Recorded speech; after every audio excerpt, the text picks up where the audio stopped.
So hello, welcome to another video. This particular video is about understanding a little bit more about your anxiety, and I want to discuss the different levels of anxiety to try and understand those or help you understand them more, that they do come in a scale.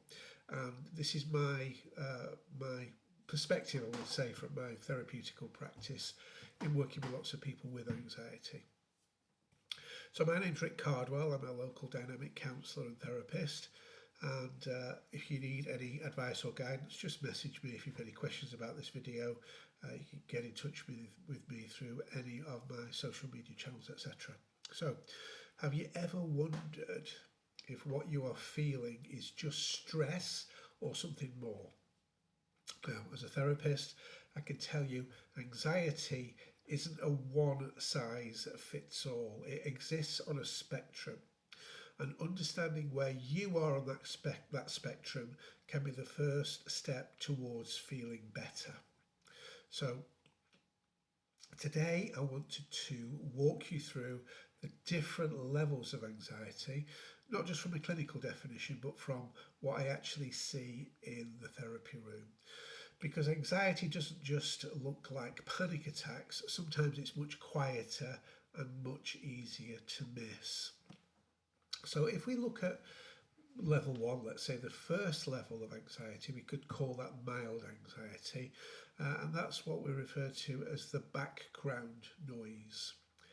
At the lowest level, anxiety can feel like a constant hum in the background. It's there, picking away, ticking away. It's not overbearing, but it's there and it's nagging at you. And clients will often describe this as feeling on edge, but still functioning, overthinking small decisions, or mild tension in the body. They have trouble fully relaxing, even during downtime away from work or away from stressful situations. Never seem to get to that point of being able to fully relax and connect with that relaxation. Now, from a therapist perspective, this level often goes unnoticed for years, for a long, long time. People will say things like, well, I've had it for a long time and it's just how I am. But here's the thing, even mild anxiety takes up mental energy.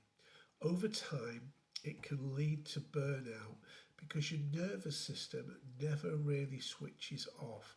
It still doesn't get time to recover. Now, the second level of anxiety, let's refer to it as moderate anxiety. This is when it starts interfering. Now, this is usually the point where people start reaching out for help. In sessions, I'll often hear, I can't stop worrying about things that haven't happened, or I feel tense nearly all the time, nearly every day. I struggle to focus, I struggle to concentrate. Now, at this level, anxiety begins to interfere with daily life, work, relationships, and sleep. You're still functioning, but it feels harder. Tasks take more effort, decisions feel heavier.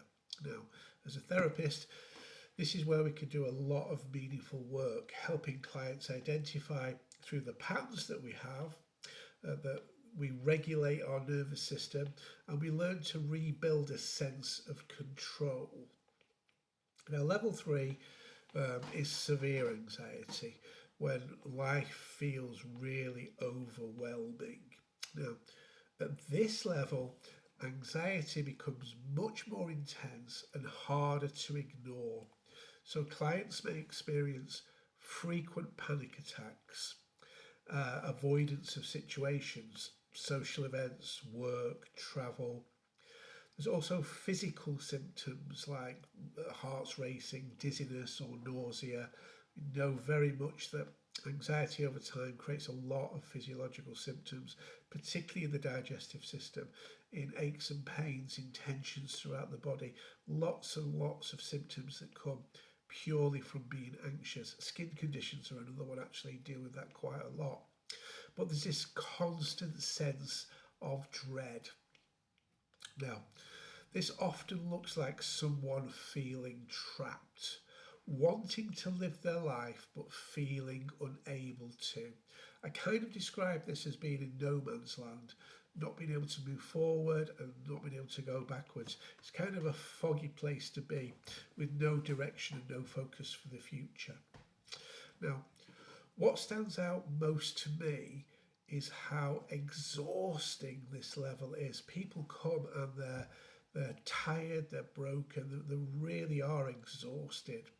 And it's not that people aren't just worried, they're fighting their own physiological symptoms, their own body and their own mind every single day.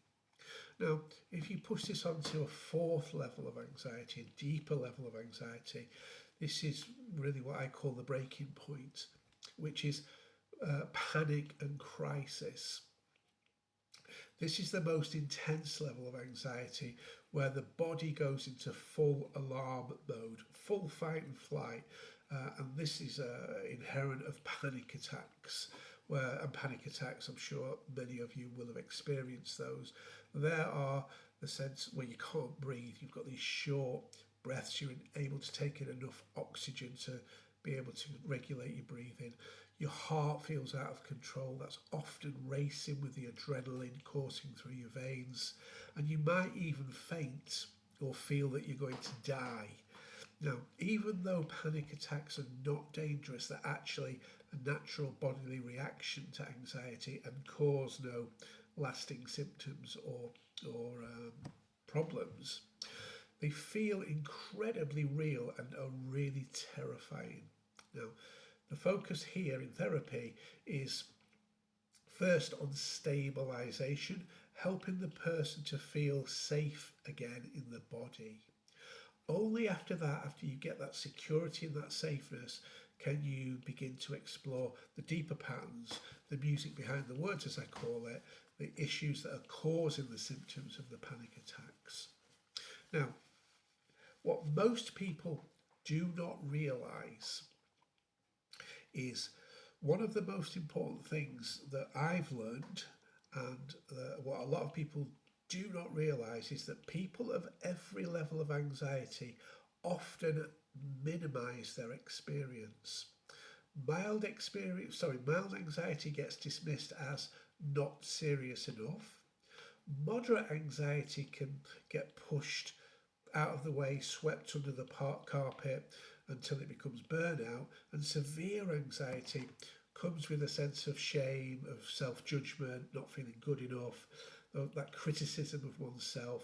Your self-esteem is destroyed and no confidence. But all levels matter. All levels are valid and all levels deserve support. Now, you can take control of your life and control how you're feeling. That's a fact. That's a choice. You might not understand the tools or have the skills to do that, but it's something that you are absolutely capable of. And that's the most exciting part for me, seeing people change and take control of their future instead of letting their anxiety ruin their lives, cause their decision making, really shrinking the quality of their life down to something that it shouldn't be. So recovery doesn't mean eliminating anxiety completely. Instead, it's about understanding your triggers, learning how your central nervous system responds, and building tools to regulate yourself. Changing your relationship with anxious thoughts, that's the key. You can control your thoughts and you can change your relationship with how you view your anxiety and take more control of your life to get better outcomes. And I've seen clients come from feeling completely overwhelmed to feeling grounded, capable and in control again. Amazing work and wonderful people who move on to have that control of their life and create a better future for themselves. Now, that shift doesn't happen overnight, let's not kid anybody, but it does happen, and it can happen quickly if you're determined to get the life that you deserve and you want to put that focus in. Absolutely, you can have that. So if you recognise yourself at any of these levels, you're really not alone. Anxiety is a massive problem in many people. It's a 20th century curse, if you like. It's incredibly common, but it's also incredibly treatable. And the first step is simply asking yourself, where am I on that spectrum now?